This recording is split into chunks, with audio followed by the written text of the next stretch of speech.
Que ce poème au vol de feu effleure le siècle où nous sommes, qu'il passe vite et brille peu, et qu'à travers l'oubli des hommes, sombre, il s'en retourne vers Dieu. Mais les mages hagards, les sages inquiets, les noirs explorateurs des mystérieux faits, les contenteurs soudain transformés en prophètes, comment ont-ils été par la foi terrassés? Comment ont-ils crié sous l'évidence « assez » demande à l'ineffable, au gouffre, au phénomène. Qui peut le raconter dans votre langue humaine? Ils méditaient, sondant l'inconnu, regardant l'espace ici, flot vague et la cratère ardent. Le grand fond immobile et sourd, la violence des visions mêlées à l'éternel silence. Rien et tout. Le roulis gigantesque des cieux, dont on ne sait quel vent lugubre et monstrueux, des tours d'ombre dont l'œil ne peut compter les marches, des déluges roulants d'inexprimables arches, la pluie immense au loin rayant les infinis, des lueurs blanchissant des masques d'Érinis, des passages subits de méduses frappés d'une clarté pareille à des reflets d'épée, des ponts difformes noirs allant hors du réel, sinistres, bleuissant vaguement près du ciel, l'ascension sans but et la chute sans borne. Voilà ce que voyaient ces contemplateurs mornes et tristes. Ils disaient « Cette ombre n'est pas Dieu ». Par moments les fléaux, dans des souffles de feu, survenaient et taisaient comme un esquif sans voile, sombrer un monde au fond d'une écume d'étoiles. La vague des chaos montait engloutissant quelques Édens encore pleins d'un sourire innocent. Comme un groupe ennemi qui gronde et qui s'insulte, les éléments fuyaient avec un grand tumulte, tout croulait dans le vide où nul regard n'atteint, et rien ne vivait plus dans l'univers éteint. Or, à l'heure où devant ces sombres catastrophes, voyants aveugles, saints tremblants, vains philosophes, ils crispaient dans l'espace horrible leurs poignets, à l'heure où la stupeur du doute les gagnait. Et perdus, ils voyaient subitement des astres de confirmation poindre dans ces désastres, ou sortir brusquement d'un nuage ébloui, un tonnerre hurlant dans les gouffres, c'est lui. Parmi les visions, parmi les paraboles, ils vont, ils vont, ils vont. Et ces sagesses folles cherchent Dieu, le front pâle et baigné de sueur. Et tout ce qu'on peut voir de farouches lueurs, tous les éclairs d'été d'une chaude soirée, la trompe, tous les yeux d'une meute effarée, les passages subits d'astres dans la vapeur, n'expriment pas l'effroi, le trouble, la stupeur. De toutes ces raisons, de toutes ces pensées, dans cette poursuite âpre et terrible lancée. Homme, tu sentiras, hagard, frémissant, pâle, dans ton être éperdu, pénétrer par degrés les profondeurs sans fond, les cieux démesurés. Tu trouveras plus de mots pour tes pensées. Tu chercheras en toi les ombres effacées de ton humanité disparue et fuyant. Tu deviendras sinistre, impossible, effrayant, et tu te sentiras fumer au fond de l'ombre. Tu voudras préciser un lieu, compter un nombre, et tu ne pourras plus, n'étant qu'un front rêvant, et qu'un sombre esprit vague arraché par le vent. Tu seras larve et nuit. Car le songeur, à force de faire avec la vie et les choses divorce, se dilate au-delà du terrestre milieu, se fond dans l'infini, se décompose en Dieu, et met lentement sa lueur et sa forme, avec l'obscurité de la nuée énorme. Prends garde à la recherche effrayante de Dieu. Heureux qui se limite, et sage qui s'enferme. Ne te hasarde pas dans ce puits. Le plus ferme arrive à je ne sais quelle âpre pâmoison, de son entendement par excès d'horizon. On dit Allons, on veut lutter, chercher, combattre. On se décide, on entre, on fait 2 pas, 3, 4. On songe, on s'aperçoit qu'on est dans l'inconnu, on frémit, on voudrait ne pas être venu. Mais comment reculer? Le précipice pousse, on sent la profondeur vertigineuse et douce, le formidable amour de l'abîme et l'aimant du ciel épouvantable, impossible et charmant. C'est fini. L'on se jette au sans fond, au sans bornes. On franchit des milieux mystérieux et mornes. On traverse la nue et l'énigme et l'horreur de l'incommensurable et monstrueuse erreur.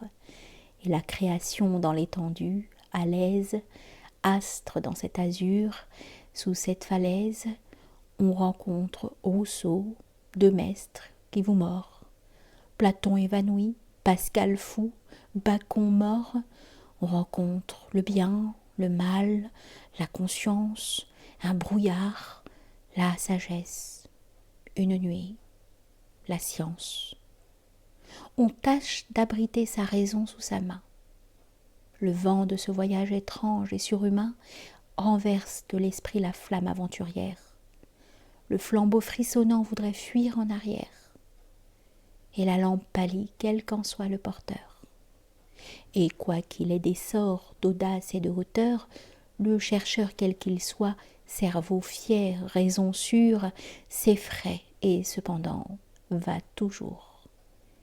À mesure qu'il prend plus de réel et de vie, et qu'il tient plus d'idéal, il tremble, et sentant qu'il devient de plus en plus néant et de plus en plus cendre, aveugle de trop voir et sourd de trop entendre, dans l'éblouissement du ciel toujours plus blanc, effaré désormais plus emporté qu'allant, ivre de tout ce sombre azur qui le pénètre, sentant l'écrasement de l'abîme sous l'être, respirant mal l'air vierge et fatal du zénith, il avance et blanchit et s'efface, et finit par se dissoudre, avec son doute ou sa prière, dans une énormité de foudre et de lumière. Quelle chimère as-tu l'audace de couver? Pourquoi viens-tu rôder ici? Crois-tu trouver quelque part un Olympe, un Ararat, un Pinde, et refaire une Égypte, une Chaldée, une Inde? Es-tu de ceux qui font commerce habituel avec un bréviaire, avec un rituel? Dis-tu, le voile saint, le rideau des idées doit être en telle étoffe, avoir tant de coudées? L'ange chante tel psaume en rallumant le soir la lampe de l'étoile accrochée au ciel noir. Dis, réponds. Te faut-il des religions faites de livres, de docteurs, de dimanches et fêtes, ayant leur Bayram, leur Pâques, leur Avant? Crois-tu que le nuage et la foudre et le vent sont des diacres servant la messe des tempêtes? Crois-tu qu'un météore, un astre sur nos têtes, soit un prélat de l'ombre ou bien un chambellan, accomplissant au jour manqué tant de fois lent le cérémonial énorme du prodige? Crois-tu qu'il faut à Dieu l'étiquette qu'exige Bronzini pour le pape ou Dangeau pour le roi? Est-ce ce livre-là que tu viens dans l'effroi chercher? Ô vin passant qu'un jour d'en bas éclaire? Espères-tu trouver dans l'ombre un formulaire du gouffre contenant l'heure, le temps, le lieu, à telle page l'âme, à telle page Dieu? Crois-tu dans notre nuit rencontrer des mêlées de dogmes, de rayons, de choses révélées? Es-tu, parle, un croyant de Bible? Un de ceux qui cherchent l'Éternel dans un sanskrit chanceux? Supposes-tu que Dieu passe son temps à faire des testaments qu'il jette ensuite à votre sphère? Des règlements disaient « Vis de cette façon. Tel jour mange la chair et tel jour le poisson. » L'Amérique n'étant point révélée, qu'à jamais Josué rature Galilée. Dis, Te figures-tu l'esprit humain ancré dans quelques textes au fond d'un papyrus sacré, Bible ou Coran? Prends-tu Dieu pour un bouquiniste, qui, pour ses furteurs livides, Manès triste, Moïse, Orphée errant de sommet en sommet, Pythagore, Thalès, Socrate, Mahomet étalent dans un coin quelques vieux exemplaires de l'infini tombés des profondeurs stellaires et les exposent ouverts à qui veut lire au bord du mystère, du ciel, du destin, de la mort, s'informant peu tandis qu'au soleil ils s'adossent, si quelques pages volent et tombent dans la fosse, et laissant feuilleter tous ces livres, Édas, Lévitique, Phédon, Pentateuque, Véda, sur le quai du néant par le vent de l'abîme? Où serais-tu quelqu'un de ces menteurs qu'anime l'imposture, lugubre et redoutable esprit, qui tâche de trouver le divin manuscrit, ou du moins d'en saisir au vol quelques passages, pour en faire plus tard prétextant un message, quelque impur code humain, dur, énique, inégal, et qui, selon qu'ils sont homards ou bien Fingal, forgent un ciel sérail, un paradis d'épée, rêvant la femme nue ou les têtes coupées, compliquant l'infini d'un vice ou d'un climat et réduisant la Bible énorme à leur format. Qui que tu sois, prends garde aux formules écrites. Sache que les autels, les cultes et les rites, les Corans, les Talmuds ont besoin pour durer, que nul principe faux ne les vienne altérer. La superstition qui leur tend sa mamelle les infecte et les tue, et quand l'homme se mêle à ces religions que vous avez en bas, elles pourrissent vite et ne se gardent pas. Le fond de l'être est clos par un nuage obscur, traversé de lueurs aux prodiges semblables, voile de l'insondable et de l'incalculable, sans limite, sans fin, sans contour, sans milieu. C'est ce nuage noir que l'homme appelle Dieu. Un lugubre aquilon qui souffle en ce mystère et qui vient par moments jusque sur votre terre, des chercheurs inquiets éteindre les flambeaux, à ce sombre nuage arrache des lambeaux, et ces lambeaux, épars sous les nocturnes dômes, flottent dans l'ombre avec des formes de fantômes. Et Jupiter, chassé par le vent, et Vénus, Moloch, Mitra, Brahma, Cybèle, aux 8 seins nus, Odin, Isis, des sphinx de Thèbes salués, sont les vagues flocons de l'énorme nuée. Oui, ces spectres de feu rougi, d'aube dorée, ces aspects vains, voilà ce que vous adorez. Oui, vos religions naissent de ces passages de vent et de brouillard dans l'esprit de vos sages. Oui, ces arrachements de nuages sacrés, ces fragments monstrueux du grand tout ignoré, qui, dans le crépuscule errant et se déforment sinistres sur le front des hommes qui s'endorment, ces haillons d'infini vus des pâles mortels, sont rêves dans vos nuits, et Dieu sur vos autels. À de certains instants, quand on ne sait quel vent tourne vers l'infini d'hommes, pâle vivant, quand cette énigme, Dieu, sur votre terre sourde, apparaît triste, énorme, et pour l'homme trop lourde. Parmi tous les esprits, philosophes, songeurs, savants, de l'horizon épiant les rougeurs, entre tous les penseurs, figures inquiètes, ceux qu'elle émeut le plus, ce sont les noirs poètes. Dieu, mot fatal. Il luit, peut-être il va tonner. Il flamboie, et l'on voit les bardes s'étonner, ainsi que des lions au seuil de leur tanière, les poètes étant situés de manière à sentir les premiers tous les souffles qui font frissonner des lueurs dans l'abîme sans fond. Les Lucrèces, les Jobs, les blêmes Jérémie, la lèvre émue encore de leurs strophes frémies, courbées sous l'épouvante, éparses dans les courroux, ont l'air d'esquifs perdus et de navires fous.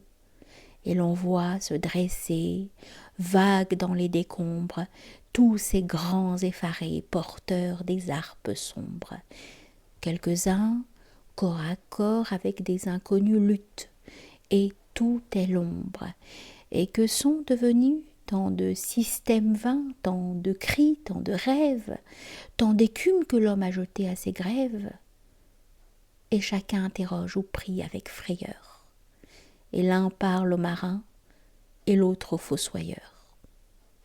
Hélas, l'homme, jouet de l'élément, en proie au sol qui le dévore, au ciel qui le foudroie, fatal, débile et né dans un accablement, ayant pour se guider sa raison qui lui ment, et le peu de clarté que l'instinct lui procure, lutte éternellement avec la force obscure.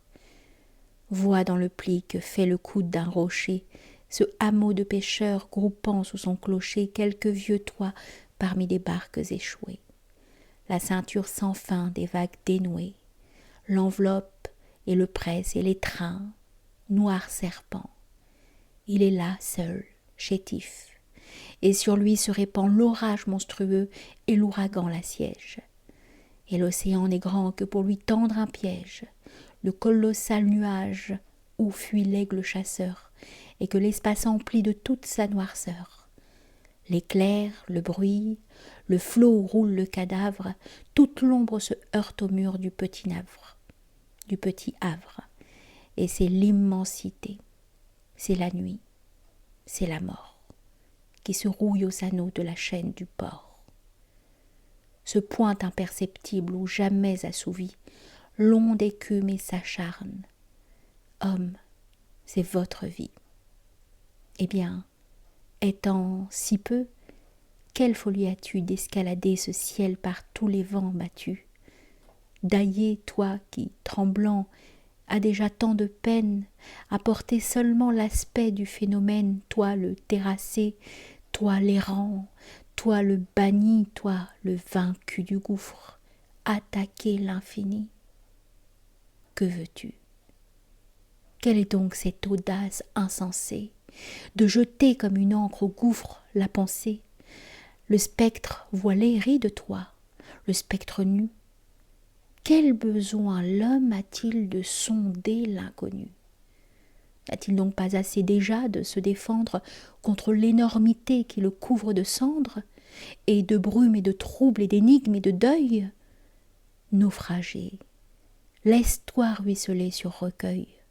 Cet aquilon, ce choc, cette horreur, cette pluie, c'est l'ombre qui, terrible, à ton néant s'essuie.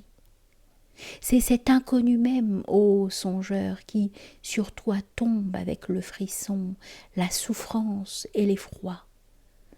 Pendant que le vent roule et verse sur la tête toute l'obscurité dans toute la tempête, toi, jeté dans l'espace et pourtant au cachot, recueille-toi, courbé sous ce souffle d'en haut, et sans interroger l'horrible ciel sublime, sur tes membres glacés laisse couler l'abîme. Quelle pensée as-tu d'allumer ton esprit au bord du noir problème où la raison périt? Pourquoi ne pas laisser les grandes ailes d'ombre, songeur, se déployer sur cet univers sombre? Pourquoi vouloir leurrer d'un feu follet qui fuit l'antique Adam, errant dans l'insondable nuit? Sous ces voûtes de brume où tourbillonne l'heure, où le temps filtre et coule et goutte à goutte pleure, où minute à minute hier, aujourd'hui, demain, on entend dans la nuit tomber le genre humain, dans cette immensité de l'ombre indivisible, toute lampe essayée est un effort risible. La foi meurt, la science est un sombre embarras. Que gagneras-tu donc quand tu réussiras à jeter des clartés farouches dans le vide? Quand tu feras blêmir quelques babels livides, ou dans les profondeurs dont tout être est banni, le spectre monstrueux du pont de l'infini? Quand tu feras glisser des lueurs sur ces arches, et quand, triste au-delà de la terre où tu marches, songeur, tu blanchiras de ton pâle flambeau 3 ou 4 degrés du dedans du tombeau. Va, renonce, il n'est plus de lumière possible. Tous les prodiges sont rentrés dans l'invisible. l'ombre est sur tout. Qui donc fut-il le plus aimant?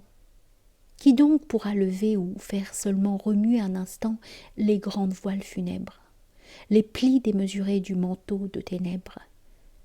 C'est la faute de l'homme, hélas, si tout est noir. Le jour, cet obstiné qui ressemble à l'espoir, ne demandait pas mieux peut-être que d'éclore. Mais tout le mal terrestre a soufflé sur l'aurore. La blanche aurore est morte, et l'homme est dans la nuit. Il lui restait encore dans le temple où Dieu luit l'effrayant chandelier dont la flamme constante, pendant qu'ils écrivaient, éclaira les septante. Mais il a même plus ce foyer du vrai jour. Les 7 vices de l'homme ont chacun à leur tour éteint un des flambeaux de la lampe à 7 branches. Maintenant c'est fini.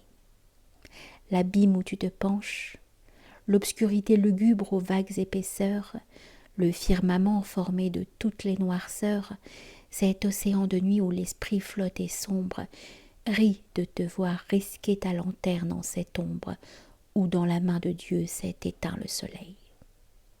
Oui, je le dis, la mort est pleine de matin. Tout le sépulcre n'est qu'un point du jour lointain. À l'heure où, sur leur front, la tombe va se clore, le coq, l'oiseau sacré de la sereine aurore, est nommé par Socrate et nommé par Jésus. Que ceux qui cherchent Dieu sachent qu'ils cherchent l'ombre. Étreindre l'infini, c'est le songe du nombre. Saisir l'éternité, c'est le songe du temps. Avec vos grains de sable, entasser vos instants, faire un monceau de vœux, de systèmes, d'algèbres, devant la pyramide immense des ténèbres, avec l'esprit humain tâter l'esprit divin, c'est inutile et fou. C'est imprudent, c'est vain, c'est triste. Et l'impossible est là qui vous regarde. Que cherche le devin? Que demande le barde? Qu'espère le poète? Où vont ces curieux? Emplir d'éternité ses yeux mystérieux, égarer dans l'obscur son vol enthousiaste, être de l'inconnu le sombre ecclésiaste, croire qu'on va dans l'âpre et haute région, puiser de quoi bâtir une religion qui, pure et sans erreur, sur les autres s'élève. C'est le plus effrayant précipice du rêve. Vivant, l'homme pour l'homme est l'être essentiel, l'homme à la terre. Eh bien, qu'il laisse là le ciel. La terre doit suffire à la race adamite. Homme, le limité doit vivre en sa limite. Homme, l'être fini doit vivre dans sa faim, et boire s'il a soif, et manger s'il a faim, et fuir l'ombre où l'attend la chimère exécrée. Ce n'est point sans raison que la loi qui vous crée arrondit, bornant tout comme un compas, l'horizon sous vos yeux, la terre sous vos pas. Vous êtes enfermés dans un cercle, la vie. Restez-y. Tout effort qui va trop haut dévie. La pesanteur vous tient par les pieds. Votre chair s'essouffle et ne peut rien respirer hors de l'air. Ô vivant, votre race est d'un monde héritière. Vous avez à vous seul une nature entière. Contentez-vous-en. L'homme a les larges chemins. Dans le front, la pensée et la semence aux mains. Ne volez pas, marchez. La charrue à la terre laisse un sillon vivant, fécond, solide, austère. Le navire en fuyant laisse, déjà moins sûr, un sillage sur l'eau. L'aile, rien dans l'azur. Que l'homme creuse donc, force au vrai seul guidé, avec le double soc du cœur et de l'idée, sur son monde par lui de moissons d'or vêtu. Que l'homme creuse donc, force au vrai seul guidé, avec le double soc du cœur et de l'idée, sur son monde, par lui de moissons d'or vêtu, un sillon de science, un sillon de vertu.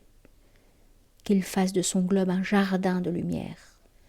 Le sort vous a donné la matière première, cette terre à pétrir, ce bloc d'air, de feu, d'eau, d'argile, à délivrer de l'horreur son fardeau. Monde dont vous devez féconder les tempêtes, qui jadis est nommé le monstre et tantôt bête, et qui, repris par l'homme, apprivoisé, dompté, sauvé, doit s'appeler un jour l'humanité. Voilà l'œuvre. Restez dans cette sainte tâche. En voulant saisir Dieu, c'est la terre qu'on lâche. Et la terre est le but. Bornez vos pas hardis. C'est sur cette terre qu'il faut chercher le paradis. Laissez le ciel au ciel. L'homme qui, là-haut sombre sur terre est de la vie et dans le ciel de l'ombre. Qu'il reste être réel dans la réalité. En marche, ô argile, ô cher esclave en liberté. Debout, debout, debout sur la terre engourdie, allume le progrès comme un grand incendie, lave l'or des limons, tire le mal du bien, impose un rail de fer au sable nubien, révolte-toi, République au désert par la ville. Les fléaux sont tyrans, fais ta guerre servile. Les uns sont des lions, les autres sont des porcs. Combat, nettoie, et règne, et vis. Creuse des ports, perce des rots, conduis des eaux, bâtis des voûtes, sur le vieux monde, prie, croise un filet de route. Sue le globe à grands pas, promène-toi, semeur de mouvements, de bruits, de foules et de rumeurs. Entre deux coups de bec de vautour, Prométhée a crié par-dessus la nuit épouvantée. Hommes, soyez tyrans et remuez les monts, secouez la lumière aux yeux des dieux démons, levez-vous, levez-vous comme l'aurore blonde, hommes et Dieu vous-même, éblouissez le monde, c'est-à-dire allez droit au progrès, marchez-y, vous avez sous vos pieds, noms, peuple choisi, sous vous, sous votre esprit, sous votre destinée, par l'antique chaos, la terre assassinée. De cette grande morte, arrachez les linceuls et ressuscitez-la. Vous le pouvez, vous seul. Sondez la profondeur du flot qui vous submerge. Violez la forêt, cette effrayante vierge. Peuplez, plantez, greffez, labourez, défrichez, éclairez. Dédaignez sur le grand but penché la rêverie ingrate, aveuglante, énervante. La pesanteur est reine. Homme, faites-la servante. La matière a le poids, fais-en le portefaix. Réunis l'Atlantique au Pacifique, fais des baisers d'océan sous tes pieds formidables. Coupe les isthmes, rends les neiges fécondables, sois partout sur la terre et sur la mer épars. Vivifie et transforme, ouvre de toutes parts les sciences sur l'ombre ainsi que des paupières aux croupes du chaos, attache des croupières. Sois le vivant ayant l'idéal pour labeur, mais l'idéal terrestre est vrai. Sois le courbeur terrible et rayonnant des têtes monstrueuses, que mordent de côté les gueules tortueuses, mais qui, sûr de demain qu'il tient par aujourd'hui, dédaigne la morsure, ayant la vie en lui. Abat l'échafaud, rompt les fers, brise les piquets, donne au pôle l'été, donne avril aux tropiques, sois le libérateur du globe enfin heureux. Tu ne vois qu'un côté, le côté ténébreux. La création noire, âpre, vertigineuse, te cache du grand tout la face lumineuse. Tu n'as qu'à faire un signe et tout change. Et voilà que ces moteurs sans nom qu'Archimède attela, les gaz, ses ouvriers, les aimants, ses cyclopes, les forces soulevant toutes les enveloppes, les chevaux éléments et les fléaux dragons font tourner la nature horrible sur ses gonds. Sois le dompteur géant par qui tout s'émancipe. Laisse Dieu, fais le monde homme, fais-toi principe.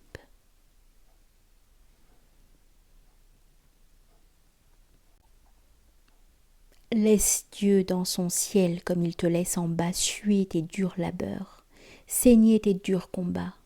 Laisse l'éternité tranquille, soit la vie, soit l'inquiet désir que le réel convie. Sois sur l'altier chemin du vrai, du bon, du beau, le grand coureur humain qui porte le flambeau, le crieur, le marcheur, par qui les choses vivent et que tous les progrès pêle-mêle poursuivent. Sois le fougueux, l'ardent, l'orageux, l'agité, et ne t'occupe pas de la sérénité. L'absolu vous ignore, ignorez-le. Vous, hommes, avancez, travaillez. Après, dormez vos sommes. Ne vous égarez pas dans les espaces fous, car s'il est à quelqu'un, le ciel n'est pas à vous. Il est des visiteurs dont cette solitude redoutable a fini par prendre l'habitude. L'éclair y plonge et fuit. Le pur rayon vermeil, le temps qu'on ouvre l'œil, arrive du soleil. L'azur a pour passant le pâle météore. La comète d'un bond va du soir à l'aurore, prompte, ignorée, aveugle, épouvantablement, elle franchit de part en part le firmament, et retourne d'un coup de sa lugubre queue, de l'immensité noire à l'immensité bleue. Ces farouches oiseaux sont faits pour ce grand vol, mais vous, je vous l'ai dit, vous portez le licol du globe, de la chair, de la mort, de la vie. N'ayez donc pas de l'ombre une inutile envie. Vivez dans ce qui germe et non dans ce qui fuit.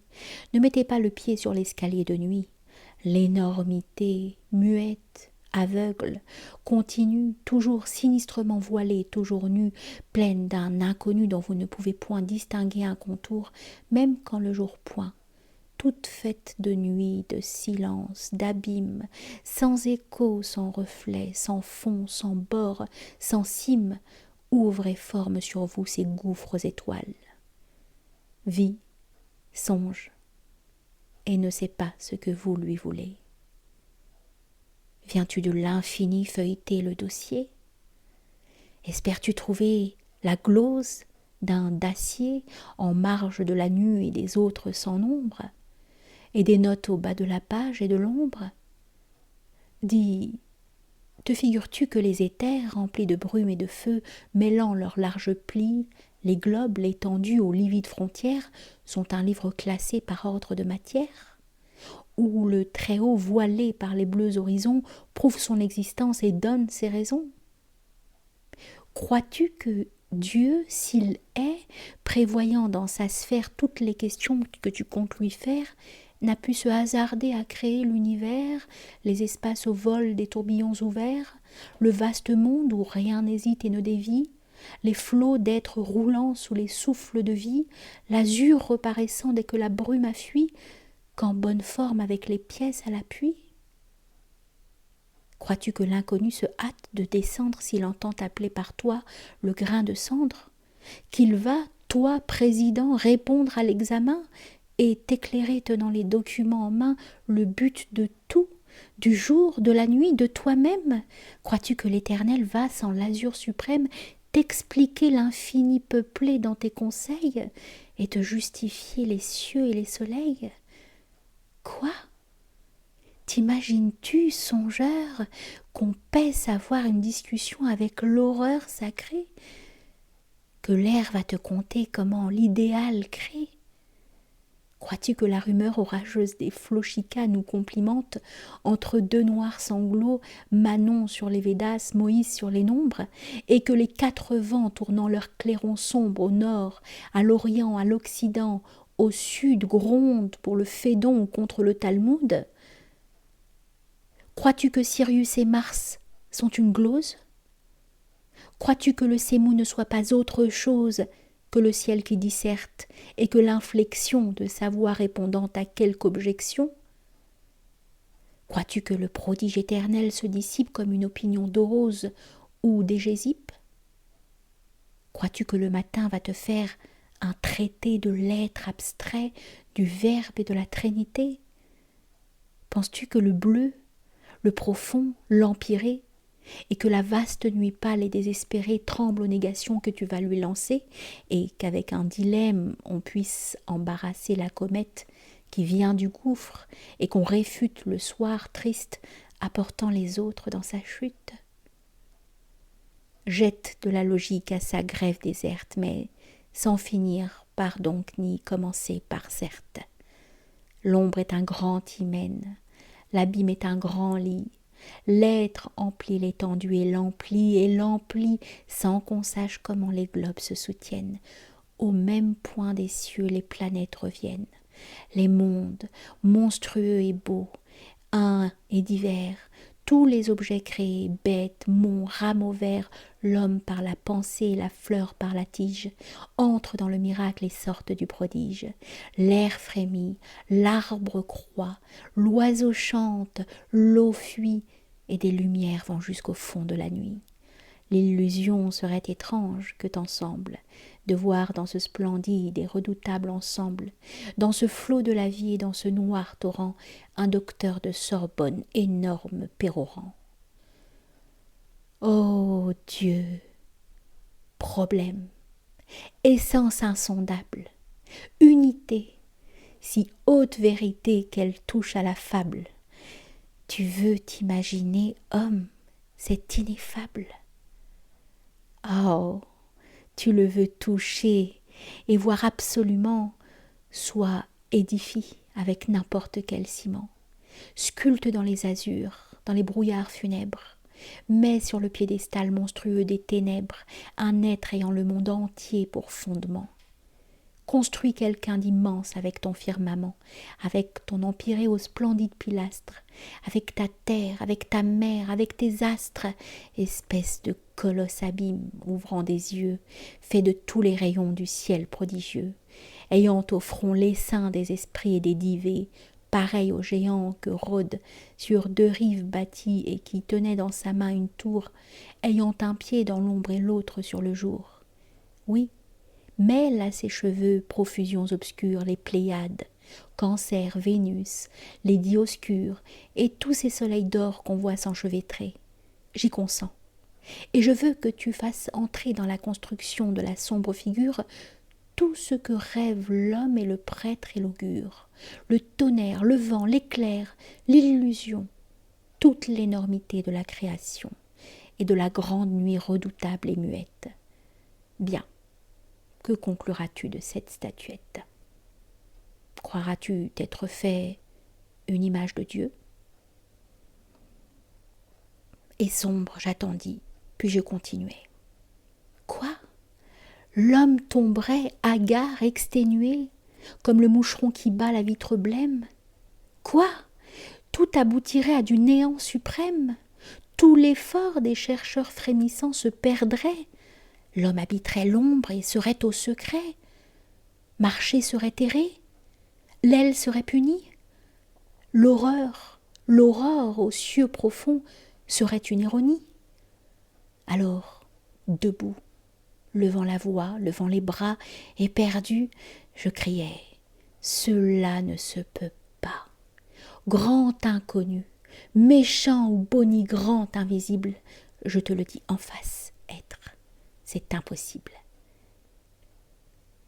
Une troisième fois, dans l'effrayant ciel noir, on éclata de rire. Et muet, sans pouvoir deviner d'où venait cette gaieté terrible, je regardais, lutteur frémissant, l'ombre horrible. Dans l'obscurité sourde, impalpable, inouïe, je me retrouvais seule, mais je n'étais plus en moi. Ou du moins dans ma tête ouverte au vent d'effroi, je sentis, sans pourtant que l'ombre et le mystère eurent cassé le fil qui me lie à la terre, monter, grossir, entrer presque au dernier repli comme une crue étrange et terrible d'oubli. Je sentis dans la forme obscure pour moi-même que je suis, et qui, brume, erre dans le problème, presque s'évanouir tout l'être antérieur. Si bien que le fantôme et l'effrayant rieur, et tous les êtres noirs, sortis du gouffre énorme, n'étaient plus qu'un nuage en ma mémoire informe, et que mon souvenir en un instant perdit tout ce que Légion par 100 voix m'avait dit. À peine de ma vie avais-je encore l'idée, et ce que jusqu'alors larve aux lueurs guidées j'avais nommé mon âme était je ne sais quoi dont je n'étais plus sûre et qui flottait en moi. Il ne restait de moi qu'une soif de connaître, une aspiration vers ce qui pourrait être, une bouche voulant boire un peu d'eau qui y fuit, fût-ce du creux de la main fatale de la nuit. Et ce point prit bientôt la forme d'un suaire. Ses plis vagues jetaient une odeur d'ossuaire, et sous le drap hideux et livide on sentait un de ces êtres noirs sur qui la nuit se tait. C'était de ce linceul qu'était sorti le rire, qui m'avait par 3 fois troublé jusqu'au délire. Sans que l'être le dît, je le compris. Mon sang se glaça, je frémis, l'être parla. Passant, écoute. Tu n'as vu jusqu'ici que des songes, que de vagues lueurs flottant sur des mensonges, que les aspects confus qui passent dans les vents ou tremblent dans la nuit pour vous, autres vivants. Mais maintenant, veux-tu d'une volonté forte entrer dans l'infini, quelle que soit la porte? Ce que l'homme endormi peut savoir, tu le sais. Mais, esprit, trouves-tu que ce n'est pas assez? Ton regard, d'ombre en ombre et d'étage en étage, a vu plus d'horizons. En veux-tu davantage? Veux-tu, perçant le morne et ténébreux réseau, t'envoler dans le vrai comme un sinistre oiseau? Veux-tu derrière toi laisser, sous les décombres, temps, espace et hagard sortir des branches sombres? Veux-tu? Réponds.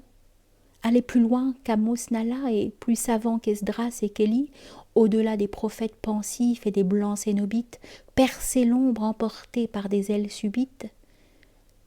Ô semeur du sillon nébuleux, laboureur perdu dans la fumée horrible de l'erreur, front où s'abat l'essaim tumultueux des rêves, doute, système vain, effroi, lutte sans trêve.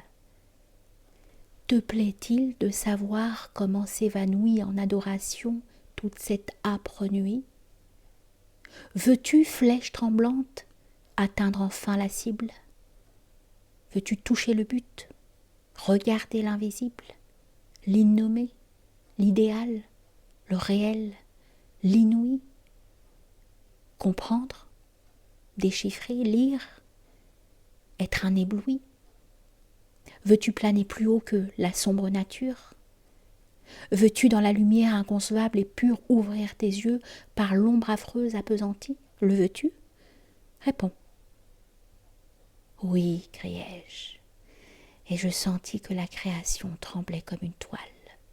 Alors levant un bras et d'un pan de son voile, couvrant tous les objets terrestres disparus, il me toucha le front du doigt, et je mourus.